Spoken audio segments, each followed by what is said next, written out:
बिस्मिल्लाहिर्रहमानिर्रहीम। अस्सलाम वालेकुम। ये आपका अपना डिजिटल प्लेटफॉर्म है। मैं तारिक मतीन हूँ और इस वीडियो में जहाँ मुख्तलिफ मौज़ूआत पर बात करेंगे, वहाँ सबसे पहले पाकिस्तान की अदालत उज़्मा से आने वाली एक observation, mister justice Mansoor Ali Shah की ऑब्जर्वेशन पर बात करते हैं। ये बहुत ज़रूरी है। जज साहब ने जो फरमाया, पहले मैं वो आपको बता दूं अपनी ऑब्जर्वेशन में, फिर उसके बाद ये नाचीज़ अपनी राय आपके सामने रख देगा। जज साहब ने कहा है अपनी ऑब्जर्वेशन में कि सुप्रीम कोर्ट ऐसे शख्स का, यानी कि इमरान खान साहब का केस क्यों सुन रही है जो पार्लियामेंट से बाहर है। इमरान खान पार्लियामान की बहस का हिस्सा बनना चाहते हैं, ना ही पार्लियामान के फैसलों को मानते हैं। अदालत क्यों उस शख्स के केस का फैसला करे जो खुद पार्लियामेंट का हिस्सा नहीं बनना चाहता। एक शख्स के फैसलों से पूरा सिस्टम मुंजमद हो रहा है, यह कहना है मिस्टर जस्टिस मंसूर अली शाह का। अब ये अदालत उज़्मा के एक सीनियर तरीन जजेस में से एक हैं। मुमकिन तौर पर आने वाले दिनों में हमारे चीफ जस्टिस बनने जा रहे हैं। लेकिन जज साहब, इसमें प्रॉब्लम यह है कि जिस केस को आप सुन रहे हैं, नैब तरामीम का केस, इस केस में अगर आपको यह लगता है कि इमरान खान पार्लियामान से बाहर है, उसका केस क्यों सुने, तो ना सुने इमरान खान का केस। लेकिन आपको देखना यह है कि ये जो केस आप सुन रहे हैं, ये केस है क्या। इस केस में जो मुजरिम है, मुलजिम है, उन लोगों ने नैब के कानून को बदल दिया, मजाक बना के रखा हुआ है। उन्होंने एफआईए के कानून को बदल दिया और इसका फायदा हुआ है। यह आप ही की अदालत की ऑब्जर्वेशंस हैं कि करोड़ों अरबों के मुकदमात ऐसे करके रद्दी की टोकरी में डाल दिए गए हैं। इन ऑब्जर्वेशंस के जरिए पाकिस्तान के कौमी खजाने का, पाकिस्तान के कानून का मजाक बनाया है पार्लियामान में बैठ के इन लोगों ने।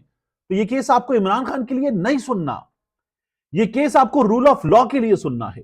यह केस आपको सुनना है कि कुछ लोगों ने पार्लियामान में बैठ के अपनी जात को बचाने के लिए, अपनी चोरी बचाने के लिए किस तरह से धज्जियां उड़ाकर रख दी हैं कानून की। आपको यह सुनना है, आपको यह सुनना है जज साहब, कि कैसे इस मुल्क का खजाना लूटा गया और लूटने वालों ने जो जो फैसले किए उसके नतीजे में उनकी जात को फायदा पहुंचा है। आपको हुजूरे वाला यह सुनना है। तौहीने अदालत की अमान पाऊं तो बस इतना अर्ज करना है। अब इसके बाद आ जाते हैं मिफ्ता इस्माइल जोकर है। मिफ्ता इस्माइल भी जोकर है। मिफ्ता इस्माइल से पहले हफीज शेख जोकर, हफीज शेख से पहले असद उमर जोकर। ये कहा है सुलेमान शहबाज ने, वजीर आजम के बेटे ने, और उन्होंने कहा कि पिछले 3 वज़राए खजाना जो थे वो जोकर थे। इसहाक डार साहब जो हैं वो कोई सर्कस का ऐसा रिंग मास्टर हैं जिसने डॉलर जैसे शेर को भीगी बिल्ली बनाकर रख दिया, पता नहीं क्या कुछ कर दिया, तबाही मचा दी है इसहाक डार साहब ने। और वो जो आंखों में आंखें डाल के आईएमएफ की बात करेंगे, आईएमएफ ने ऐसे जूते मारे पूरी पाकिस्तानी कौम को कि अब ये लोग, ये सर्कस का शेर भीगी बिल्ली बना हुआ है। और क्या कहते हैं ये फर्जंदे अर्जुमंद वजीर आजम पाकिस्तान के, ये मैं अगर आपके सामने रखूं तो आप देखिए कि उन्होंने कहा जो करते 3 वज़राए खजाना पाकिस्तान के इससे पहले, क्योंकि मिफ्ता इस्माइल ने इसहाक डार की ऐसी की तैसी फेरी है एक से जायद बार। मिफ्ता इस्माइल ने नून लीग के फैसलों पर बात की है। मिफ्ता इस्माइल ने बात की कि जिस तरह से सुलेमान शहबाज के तायाजान ने, इस जमात ने मुझे निकाला है, जिस तरह से वो लीक ऑडियो में मरियम गरीदी बोंगाए अजीब हरकतें करता है, वो कोई तरीका नहीं है। ये बात की है मिफ्ता इस्माइल ने। लेकिन आपके अपने अब्बा जान, अगर ये जोकर है, तो 14 जुलाई 2022 को आपके अपने अब्बा जान क्या फरमा रहे थे कि वजीर खजाना मिफ्ता इस्माइल और बिलावल भुट्टो की जेर क़यादत खजाना और खारिजा दफातर की टीमों ने जो काम किया, मैं शाबाशी देता हूं। इनकी कोशिशों से आईएमएफ प्रोग्राम बहाल हुआ है, बड़ा टीम वर्क था। ये कहा है आपके अपने अब्बा जान ने उसके बारे में जिसको आप जोकर कहते हैं। पता नहीं अब आप जोकर किसको कहेंगे।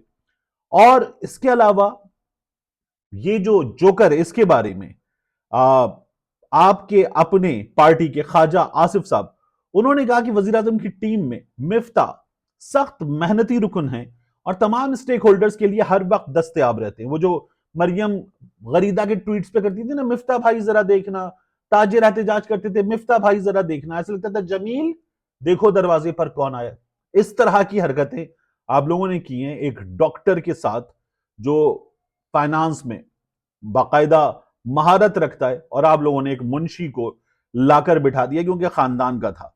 उसके बाद जो है आप देखिए कि शाहिद खाकान अब्बासी वो भी अपने ट्वीट में कहते हैं कि मिफ्ता इस्माइल की पाकिस्तानी सियासत के हवाले से मुल्की मईशत के मुताल्लिक मालूमात का कोई सानी नहीं है।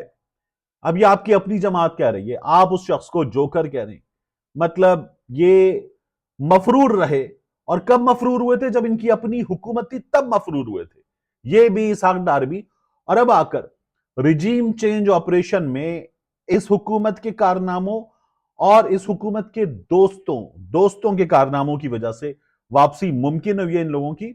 और वापसी भी क्या मुमकिन हुई है, अब भी इनके ताया जान पाकिस्तान के 3 बार के साबिक वजीर आजम वो वापस आने को तैयार नहीं है। अब भी बेटी को जो है वो भेजने पर आमादा हैं। ये इन लोगों की हालत है। शहबाज शरीफ साहब की बात करें, शहबाज शरीफ साहब ने जो है, बल्कि नहीं, पहले डार साहब अभी भी बाकी है। डार साहब ने जो कारनामे अंजाम दिए, जो कहते हैं ना डॉलर, आप देखें डॉलर 20 दिन के अंदर, और ये अक्टूबर में फरमाया था डार साहब ने कि डॉलर 20 दिन के अंदर नीचे आ जाएगा मजीद।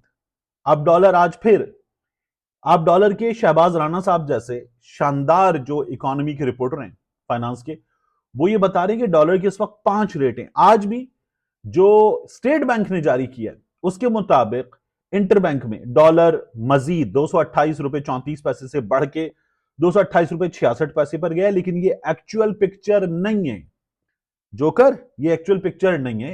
एक्चुअल पिक्चर क्या है? हफीज पाशा साहब बता रहे 293 रुपए इस वक्त डॉलर का रेट है। हुकूमत जो है उसने मसनूई तरीके से जबरदस्ती डॉलर का रेट यहां पर रखा हुआ है। फिर आपने पूरी जो हमारी इंपोर्ट एक्सपोर्ट है वो तबाह करके रख दी है इसी वजह से। अब इन हालात में इसहाक डार साहब के इन कारनामों की वजह से आज क्या हुआ है, हमारी स्टॉक मार्केट में 1378 पॉइंट्स स्टॉक मार्केट नीचे गई है।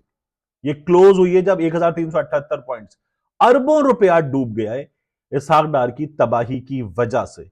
आप कह रहे हैं मिफ्ता इस्माइल जोकर है, अगर वो जोकर है तो फिर इसहाक डार क्या है, ये भी बताइएगा। तो ये इन लोगों की इस वक्त हालत है। इन हालात में शहबाज शरीफ साहब ने एक लतीफा हमें और सुनाया।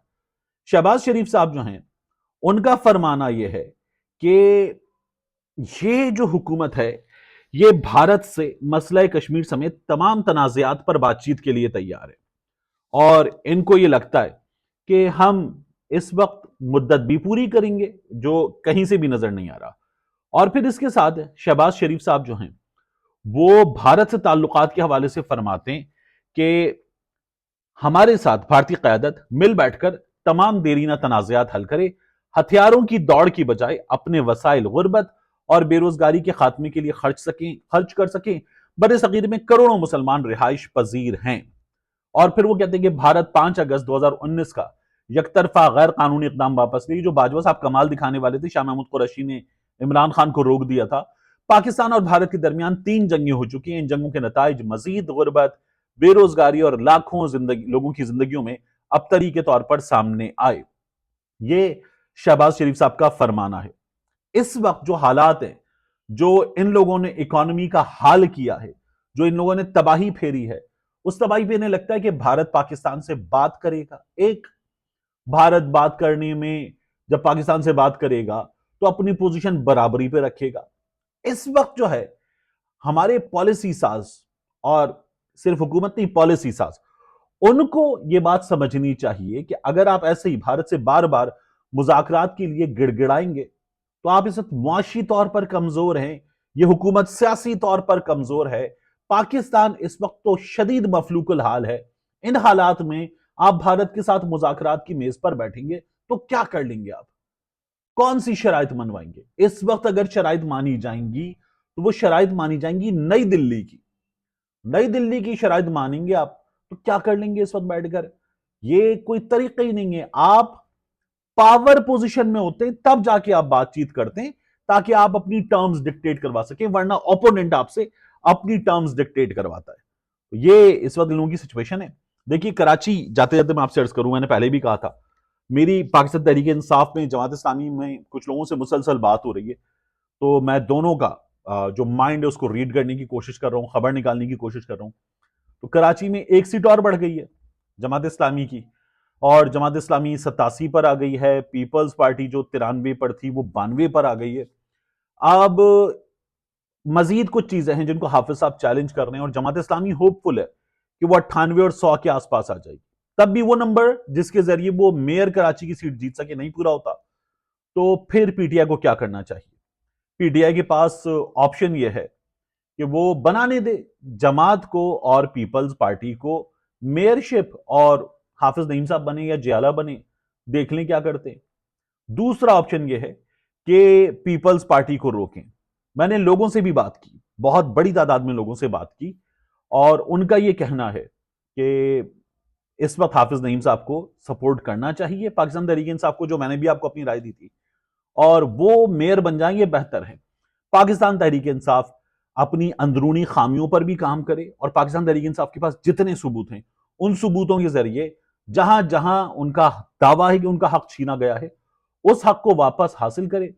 फिर आगे जाकर अपनी खामियों पर काबू पाकर वो जो चाहें कर सकेंगे। लेकिन ऐसे अगर आपने पीपल्स पार्टी को जीतने दिया तो दो चॉइसेस हैं, दोनों सूरतों में ओपोनेंट्स आपके आगे आएंगे, लेकिन एक सूरत हाल मुझे लगता है शहर के लिए जरा बेहतर है।